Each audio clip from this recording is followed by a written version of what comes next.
everyone, and welcome to my tutorial on Atlas of Living Australia and on creating an interactive map and transferring that to MapBox and creating your own heat map. So if you first want to Google Atlas of Living Australia and click on the first link, this will then take you to their website. And if you just want to click on the top right button here, sign up and create your free account. As I already have an account, I'm just going to go back and log in. Then you want to go on to search and analyze, click on the drop down menu and then click search species. You then have the option to search species and datasets across this website. Before this, I'm just going to go common dog, which will come up as dingo. If you have a name similar to what you're searching for, it should still come up. So this is their species name here for the dingo. So I'm just going to click on that first link here. It will then take you to their home page or the page on the species. So this is all their information they have. You can have gallery, different names, classifications, records, literature, sequences, and data patterns. If you scroll down, it has a sound of what the dingo would sound like and some online resources here. You can also record a sighting or receive alerts when there's new records, and then view records here just shows you what people have recorded.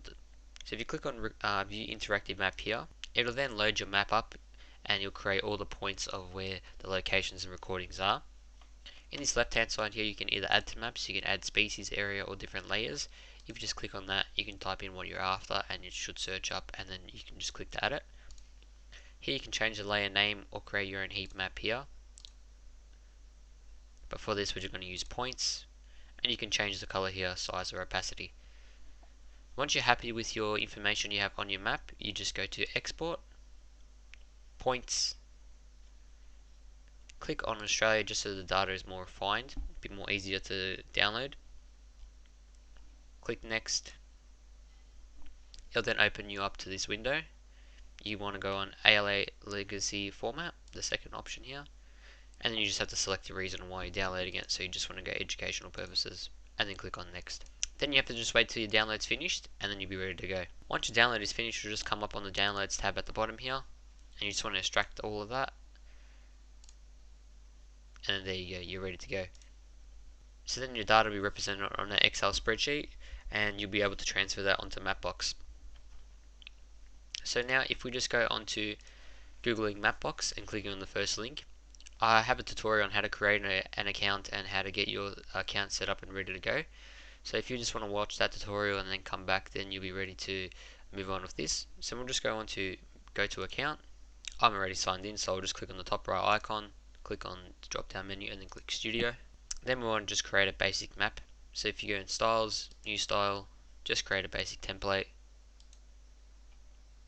or depending on what your needs, you can create however you like. Your customization is your own, and then your map is created here. So then you want to go back onto styles, click on styles, go onto datasets, and then this is where you can add your data for the map. So then you go to new dataset, upload. Your file is already here and extracted, so you just need to drag that in, and then we go. I just wanted to show you this error as it is larger than 5 megabytes. So then what you do here is just exit, go on title sets, add a new tile set, and then add it in here. This will already convert your data set into a tile set, so it's much easier, and then you just have to wait for the file to upload. Now the file has successfully uploaded, so now you're ready to go back onto your styles. So click on styles in the top toolbar, and your map will be already created from before. So we'll just click on basic, and then again we'll just search in Australia to help with the data, and there we go, Australia has been found. So now we're going to the components tab here, click on the plus to add a new component, data visualization, go to source, click non-selected, and depending on what your data would be, it'd be added here. So this is mine right here. I'm just going to click on that, and then select data visualization type. Here you have some options previously, like I spoke about in another tutorial, on what you can choose.